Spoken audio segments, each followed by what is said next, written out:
What's up, guys? Ron Harris here, and I am 1 week away from the biggest surgery of my life. I thought my quadricep reattachment surgery that I got in early September 2023 would be the biggest surgery, but 1 week from today, I'll be getting a whole new shoulder joint. I'm pretty excited, a little nervous to be honest, of course, but at the same time, very, very excited. I've been in pain in that shoulder for probably close to 15 years. I've been in need of a shoulder replacement for at least 10 years. And I put it off, I put it off, I put it off.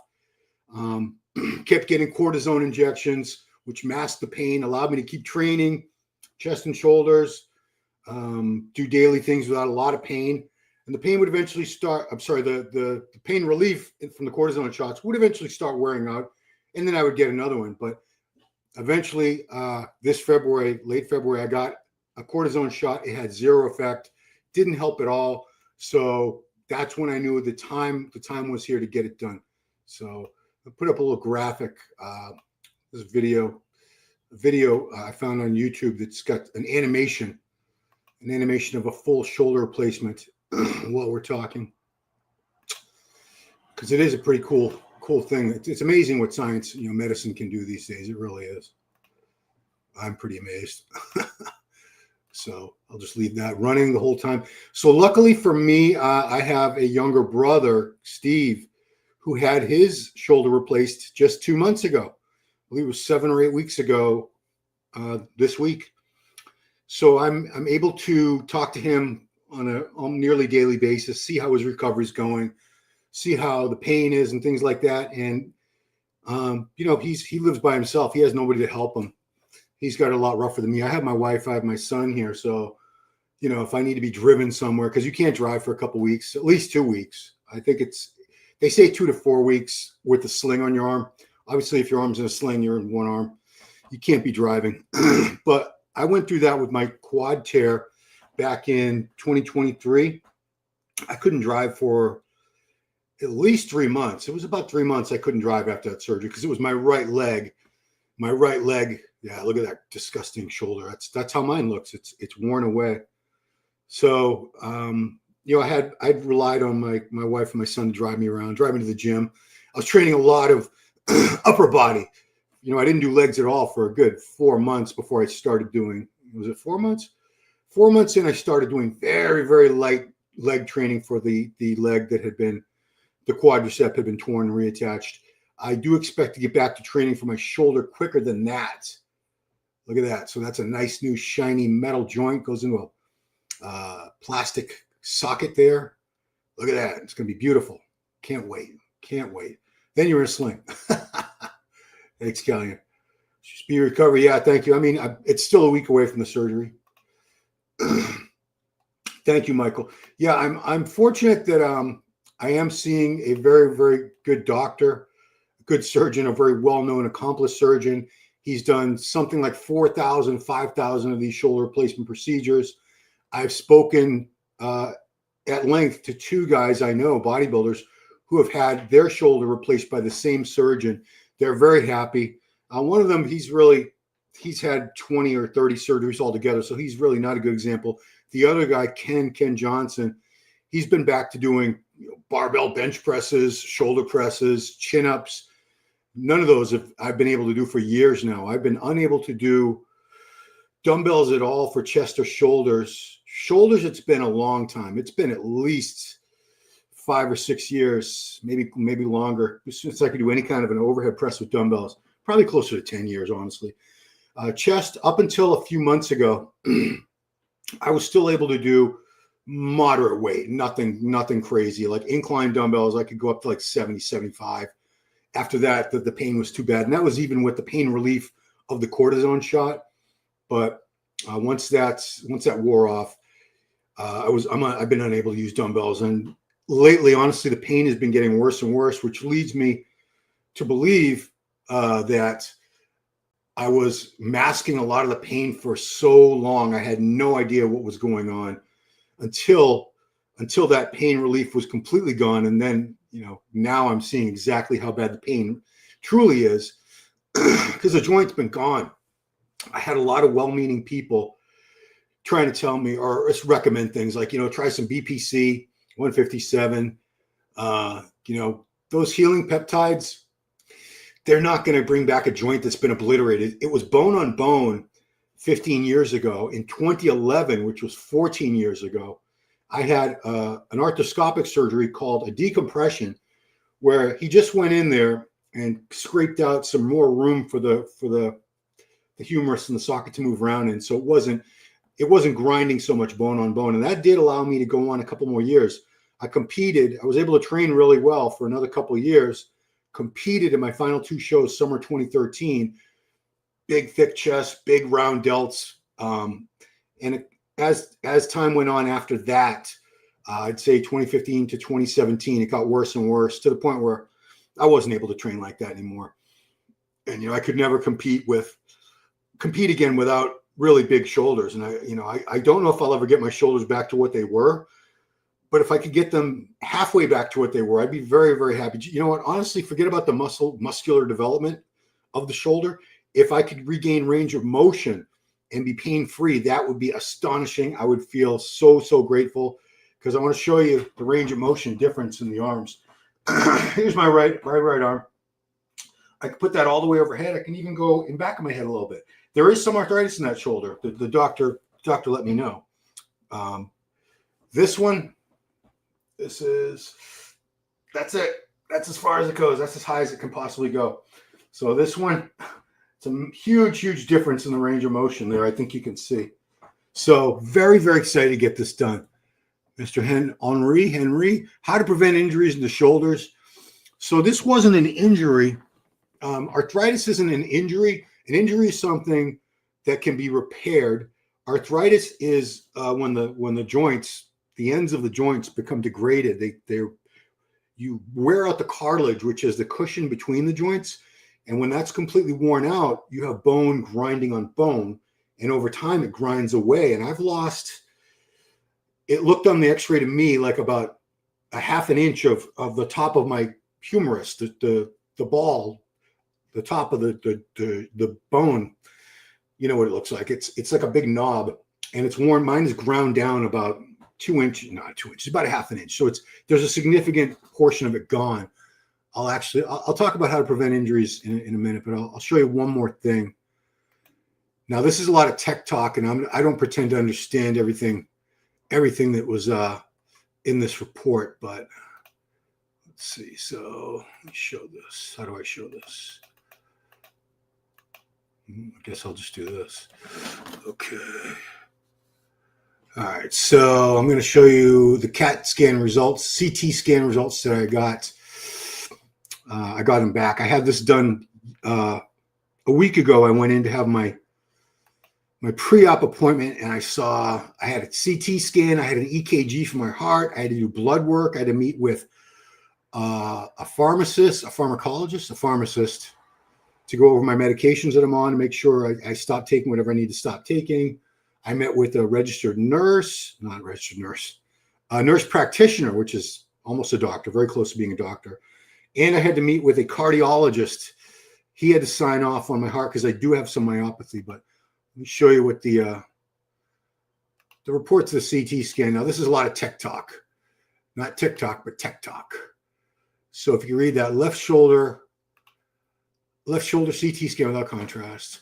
So techniques. I'm just going to skip down to the findings. No fracture or osseous lesion is identified.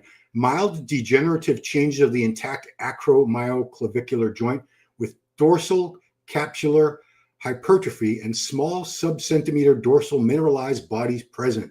I have a lot of bone spurs in there. I know I have a big bone spur.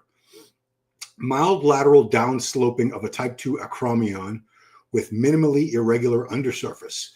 There is marked glenohumeral osteoarthritis with severe joint space narrowing, eburnation, whatever that means, and marginal osteophytes. I think those are bone spurs. Walsh classification A2, posterior downsloping of the glenoid, moderate joint effusion, no mineralized loose bodies are detected. Rotator cuff muscle bulk is preserved. So that's good. So my rotator is okay.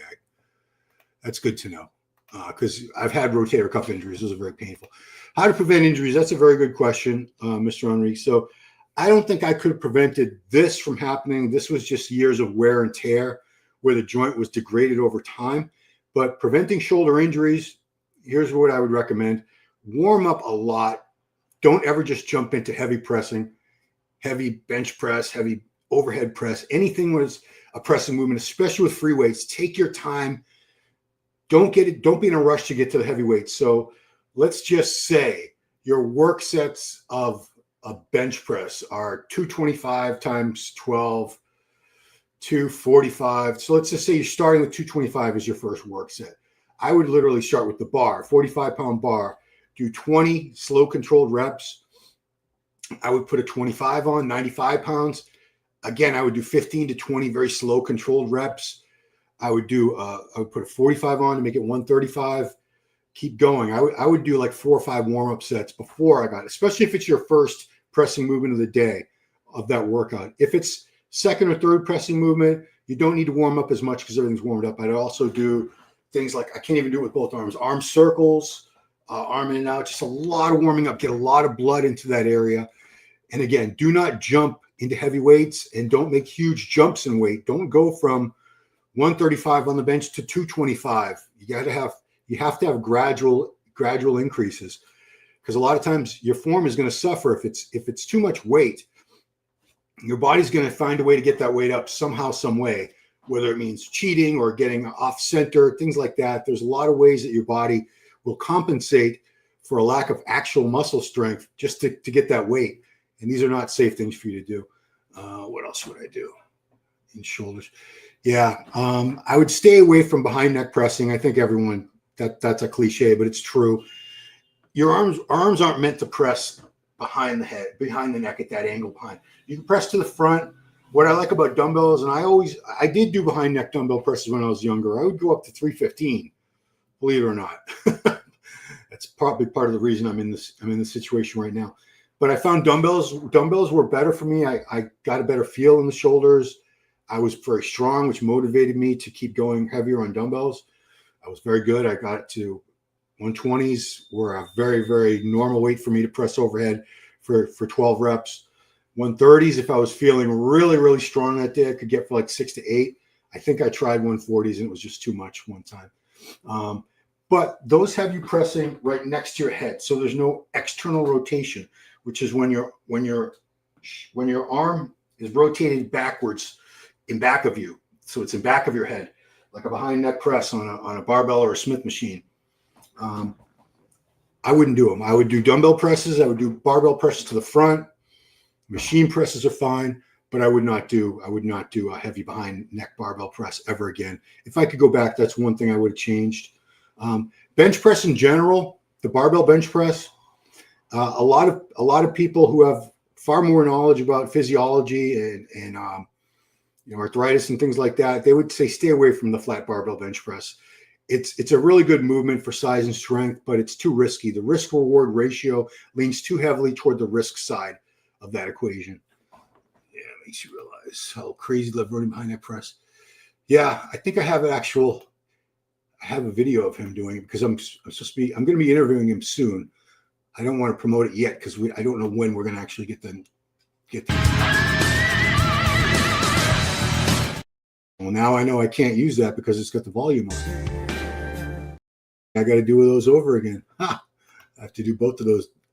Get both of those done because they have volume and I can't have copyrighted music on there. But yeah, Kevin used to do on the Smith machine 405 all the time. I'm pretty sure he's able to do it with a barbell. I've seen Branch and Ronnie do 315 behind the neck in their videos many, many times. I understand why people do it. It's more of a pure shoulder movement, and you can't lean back. And when you lean back, you're going to make it a lot more front delt and upper chest.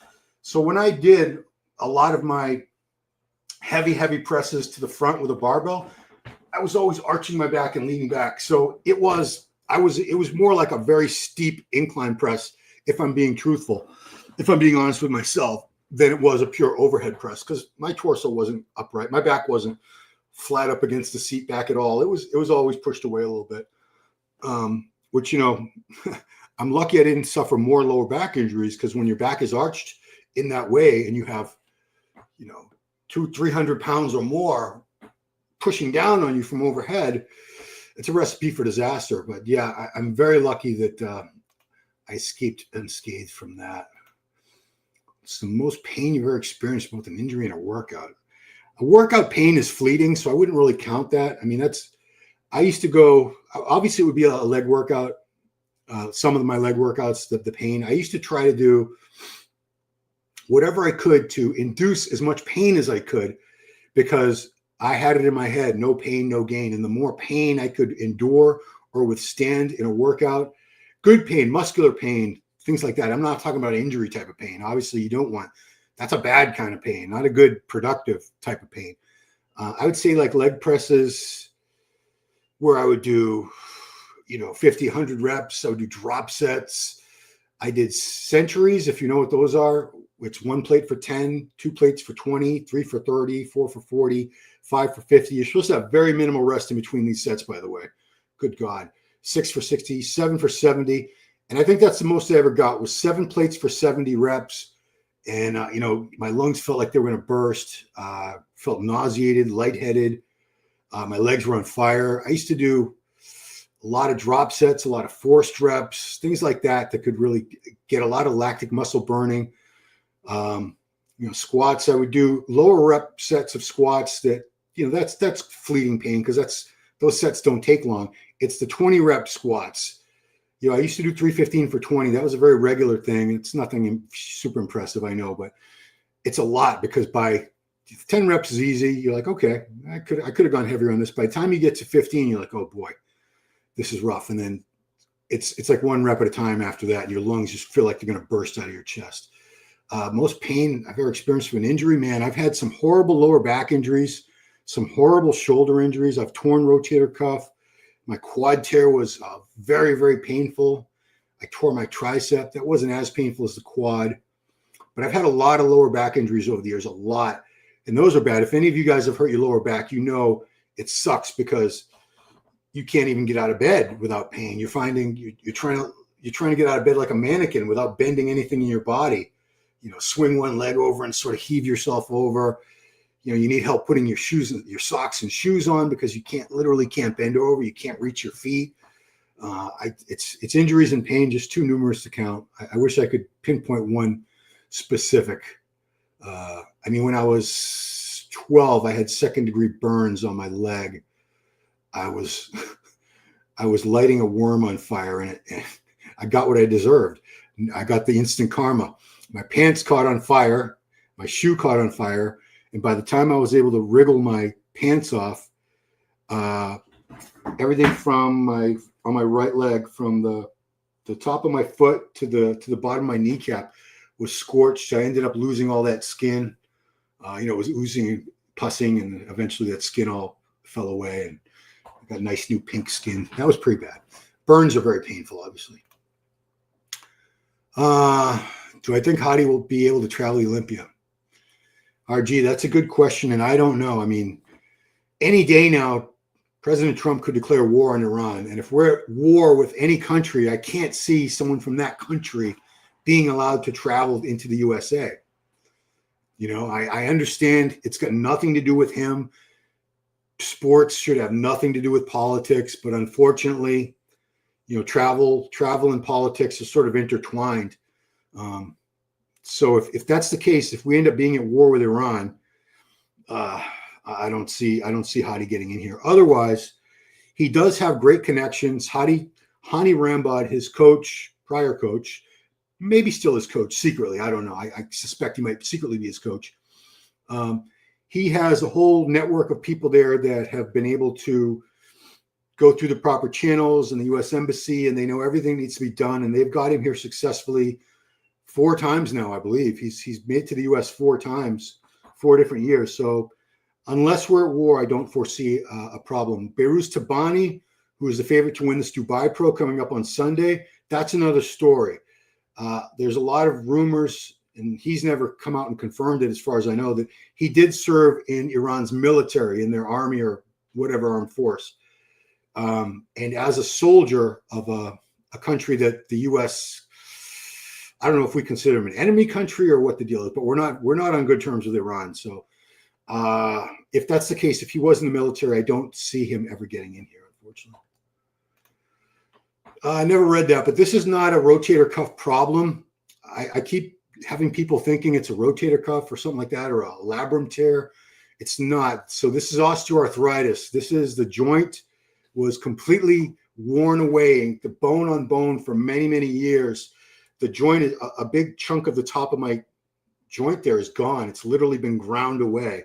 So in a case like that, there's nothing you can do. There's literally nothing you can do. I'll put that animation up again. It was pretty good animation. I like animations. Share screen. Of course, I have to say that out loud. Okay, and go. Yeah. So it's not an injury that I have. It's a case of severe arthritis where the joint has been completely just degraded and destroyed. They're going to show an illustration here of what that looks like in a moment. You can see that's a healthy joint right there. It's all round and shiny and fresh looking. You know, it looks like a perfect little half dome pretty much. And it fits right into, it's a ball. It's a nice, perfect ball. Fits right into that socket like it's designed to. And this is an arthritic joint. That one looks like it's, I don't know what the hell happened to that one. So the arthritic joint has to be replaced by an artificial joint that is going to be nice and round and shiny and smooth. It's going to be a ball with a stem. That stem is going to go down into my arm bone, the humerus. My brother said, because my brother had this done, very minimal pain, nowhere near as much pain as he thought it was going to be after the surgery. And, you know, I'm in so much pain even right now as we speak.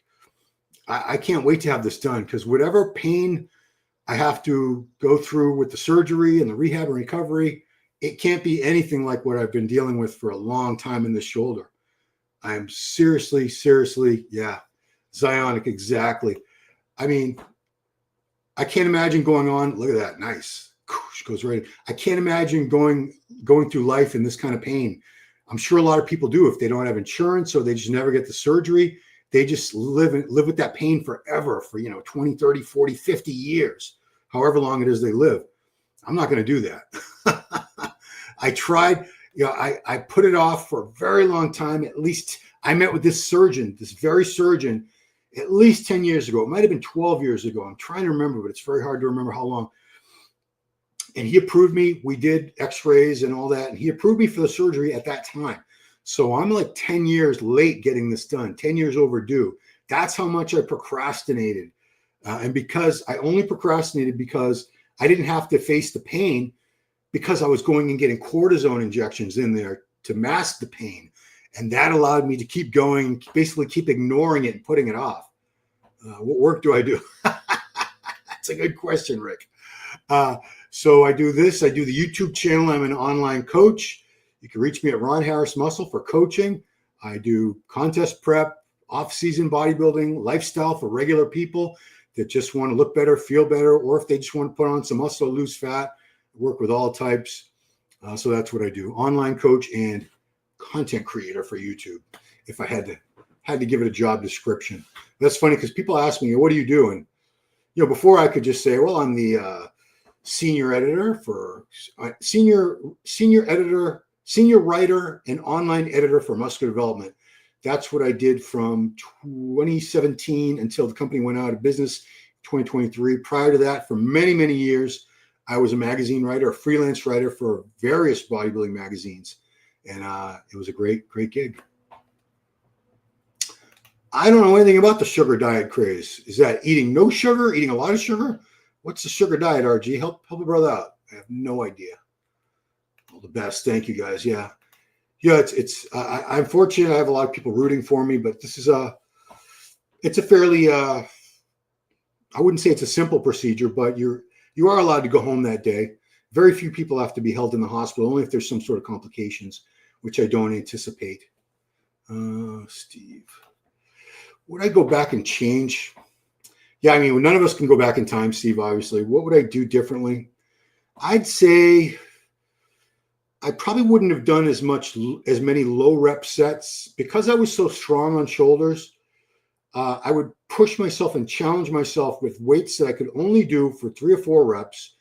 I would also use weights that were so heavy, I couldn't even do them on my own. I needed a spotter.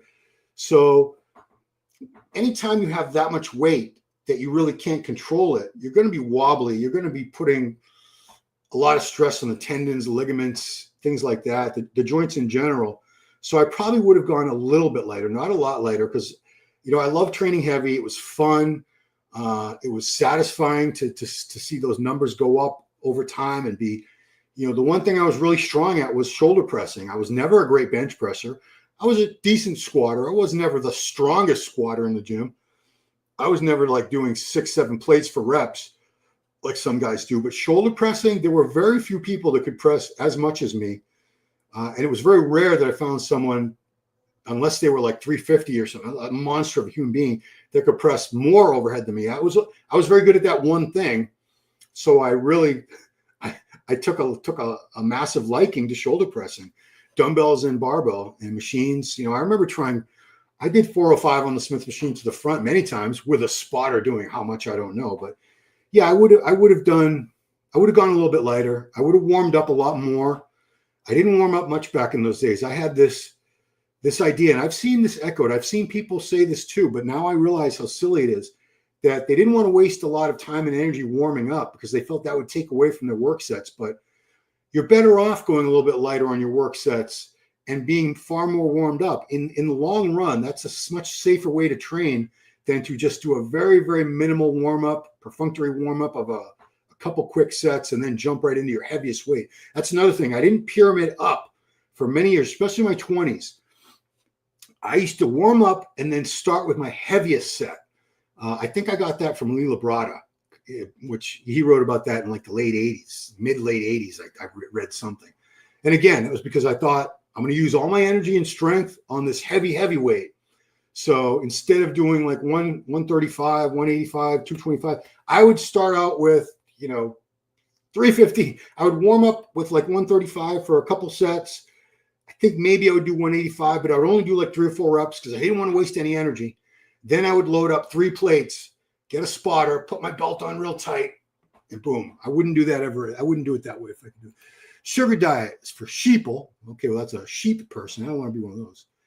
As soon as it's not good way to reduce diabetes. So it sounds like it's a lot of upgrades. Well, luckily, I do have some arthritis in this, but it's very minimal. I think it would take probably like 20, 30 years for this shoulder to be in that type of pain and degraded, the joint degraded to the degree that this one is.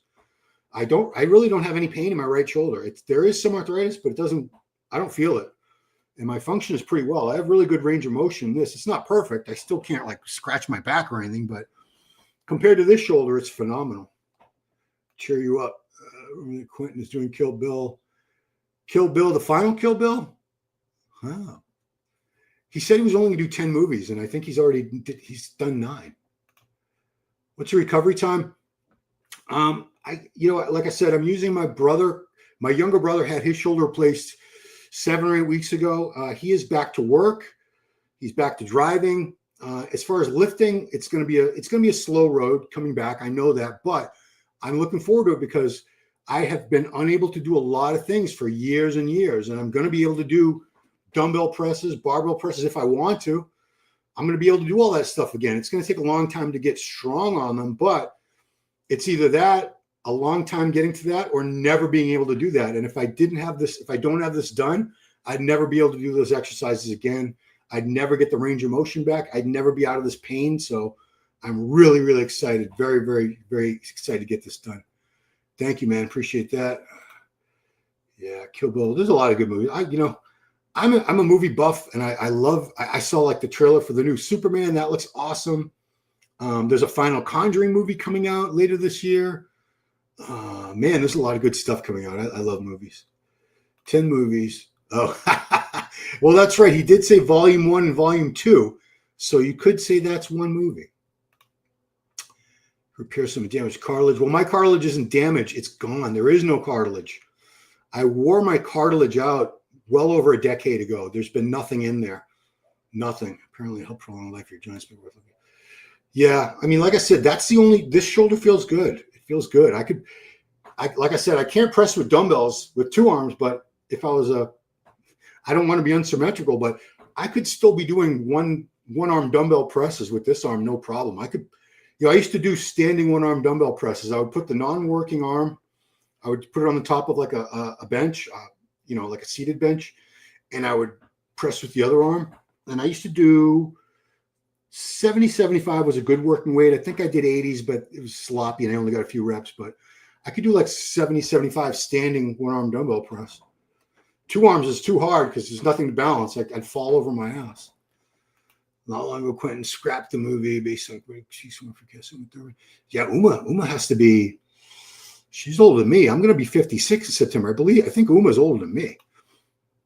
Mission Impossible 3 hours later. Yikes. Yeah, some of these movies are so damn long. I mean, I'd have to go to the bathroom. I can't go 3 hours without peeing. There's no way. I don't have my bladder wouldn't stand for it. Training for 33 years now. 33 years, I think it's better to do 10, 15 reps getting older on. Yeah, I've been training for 40. Let's say I started training. I say my official starting date of training was Christmas Day, 1982, because I had asked for a weight set and a weight bench and weights, and I got it for my 13th birthday. Well, it was 13th Christmas. I was 13 on that Christmas in 1982. I just turned 13 in September. So anyway, we're in 2025 now. So it'll be 43 years on Christmas Day of this year that I've been training. But yeah, I wouldn't go lower than, I rarely go lower than 10 reps on anything ever. Not worth it. Not worth it. It's all risk reward. Like when I train legs now, I know I could go heavier sometimes, but I could feel like maybe I'm going to tear something. There's a risk. Even if it's only like a 2% risk of tearing a quad or a ham or a calf, I don't want to take that chance. For what? I'd rather get slightly less results, with far less risk than maybe a little bit better results and a lot more risk. It's just, you have to weigh those out. You have to really think about once you've been injured, you have a whole different perspective. Once you've missed training for a very long time for a certain area, like if you hurt your legs or your back or something, if you couldn't train legs for months and months, or you couldn't train upper body for months and months, from that point on, you're going to be a lot more cautious. You're going to be warming up more. You're not going to be taking chances with weights you're not even sure you can really handle. Yeah. 1 hour, 90 minutes. Oh, I mean, if I'm drinking a lot of water, I go, even when it's embarrassing, but I get up at night probably 5 times. I know doesn't sound awful. I'm sure my prostate gland is a little bit enlarged, as most guys my age it's going to be. And that pushes up against the bladder and gives you that sensation of having to pee. And also I eat all the way up until I go to bed pretty much. My last meal is like at 9:30 and I'm in bed at like 10:30. So I'm still drinking liquids almost up all the time until I go to bed. Down 90 pounds in 400 days. Wow. Down 10%. Great job, Zionic. I mean, it's the first time you're ever seeing yourself lean. It's amazing. Like my son, he competed last month in his first 2 bodybuilding shows, and he had never been that lean before in his life. He's never been overweight, but until you see yourself really, really lean, like, I don't know, his abs were real deep. He had veins on his abs and chest and all that stuff. Whatever his body, it was lower body fat than he'd ever been before. And it's exciting to see your physique, what it really looks like with all the fat taken away, or, as much fat as you can possibly get off. I think doing some low IUGH for recovery after surgery. I can't afford it right now. It's embarrassing, but no, I don't have the money to spend on growth hormone. I don't. I'm paying all my bills, like everyone else. I got a mortgage. I have property taxes, a lease payment on my car insurance, 401k, things like that. I mean, I have bills, and I'm getting them. I make enough to get to pay all my bills and food. It's very, I'm covering all my expenses, and my wife works, my son works. We're all in this together, but I don't have extra money right now to be spending on growth hormone. 3 times a night, 42 years old. It's not too bad. I mean, if you're alone, if you don't have a wife or a girlfriend sleeping next to you, you could get away with getting one of those jugs like they use for invalids. You could pee in that. I wouldn't recommend it if you have a wife or girlfriend. They probably wouldn't be down for that. Hiatus time for resume training. I'm not even sure. I'm not worried about it because I don't want to obsess on, oh no, I'm going to miss this much time from the gym, whatever amount of time I'm going to miss, it's going to be one of those things where you got to take 2 steps forward to take 1 step, 2 steps back to take 1 step forward. So if I have to lose some time, and I'm going to lose strength, I'm going to lose, I know, this shoulder, this arm, this whole side of my body, I'm going to lose a good amount of size and strength. I'm well aware, and I'm not looking forward to that, but it's part of the process. It has to happen if I'm going to move forward and have a healthy, it's going to be a fake joint. So I say healthy, it's not healthy. It's going to be a fake joint. It's not even real, but I'll be back to doing things in the gym I've been able to do for many years, and I'll be able to train the way I want to train. And I bet I'll be able to put a good amount more size. I've lost a lot of size on my chest and shoulders. I have like loose skin on the edge of my chest. It's not fat. It's because my chest was bigger before. My chest used to be out to here. And, I don't expect to be that big again because I was juiced up pretty well. I was on 1 gram to 2 grams of steroids a week for a long time. I would take little cruises, but I would do a 1 gram to 2 grams probably like half the year. For years and years I did that. And then just little cruise doses in between. So I'm not going to be blasting gear cycles again, but I still think being able to train the way that I should be able to train with no obstructions, no limitations. I should be able to do that. Like even squats. I have to do a safety bar squat because I can't get this arm in back of me to hold a squat bar. I got to hold it with one arm. Anyway, The Rock ages it. When he gets up at night, 6 times a P twice. No BPC. TB tweaks. I'm not going to use that again. I can't afford it. Some troll will say, Ron's poor. I'm not poor. I just don't have extra money. I'm paying all my bills, but I don't have extra money to be buying peptides and things. Luckily, I'm a sponsored athlete with Frontline Alternative. They cover my TRT. So testosterone cypionate and androgen decanoate, that's all covered. So I'm not worried about my hormones. They're going to be optimized, but I'm not going to be buying extra GH and peptides and all that stuff. Most soon comes back after time away. Yeah, like I said, my legs, when I was able to train my right leg again, finally, when I was able to take the brace off completely, walk without any kind of a brace or support on it, that leg was half the size of my left leg, the leg that was uninjured. And I measured them a few days ago, and they're both, the previously injured leg is maybe 1/4 inch smaller, not even, than the other leg. So they're both like almost 26 inches. Whereas I didn't measure it, but I think it was down to like 21 inches or something, 22 at the most. My right leg, because I hadn't been able to train it. I tore it at the end of August 2023, and I didn't get back to even leg training for it until September, October, November, December. I'd say mid-January of 2024 is when I was able to start training it again. Yeah. And everything's fine now. Talk about being honest about gear usage. I mean, why lie? I mean, it's 2 grams. There were many cycles I went up to 2 grams, especially when it was pre-contest or I was prepping for a show, I should say. It wasn't 5 or 6, it wasn't 4 or 5, 6 grams, but it wasn't just a couple 100 milligrams of anything either. It was like 750 test, 600 EQ, Primobolan, Masteron, things like that. I mean, it all added up to about 2 grams. Between 1,500 and 2 grams was a very, very typical cycle for me back in those days. Special diet plans? No, I'm just going to keep eating clean. I'm going to try to do lots of cardio. I mean, it's just going to be my arm in a sling. So I'll be able to do plenty of cardio. I'll be doing legs probably every other day. I'll be doing a lot of leg training. Mike Horn has no problem. I find it really unbelievable. I think Mike is natural. Mike always looks the same. Yeah, Mike is not a normal human being. He's not a normal human being. He's older than me by a few months. He's already 56. He's still as strong as ever. I've never seen him injured all these years. I've never seen him go up or down in weight or body composition much. I don't know if he's natural or not. I have no idea.